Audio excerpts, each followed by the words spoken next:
जे काय डेव्हलपमेंट आणताय ह्यात जर युवकांसाठी काहीच नसेल तर ही आहे का आमच्या आजच्या युवकांची लायकी, की आम्ही फक्त प्रचाराला तुमच्या बरोबर फिरायचं आणि प्रचार झाल्यानंतर आमचा विचार कोणीही करत नाही, आम्ही स्वतः कुठेतरी 10-15 हजारची नोकरी करायची आणि वाट बघायची की आपल्याला कोणतरी काहीतरी मदत करेल.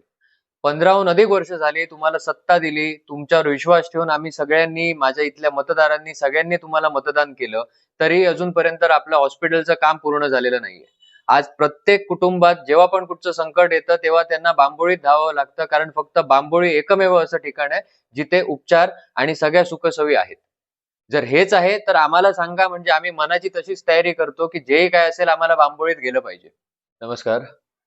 काल मी ही 2 पत्रकं जी मला मिळाली आहेत, ही 2 पत्रकं मी काल वाचली आणि ही 2 पत्रकं वाचल्यानंतर माझ्या एक लक्षात आलं, की या दोन्ही पत्रकांमध्ये जे काही मुद्दे मांडलेले आहेत, हे अक्षरशः कॉपी पेस्टिंग केलेलं काम आहे.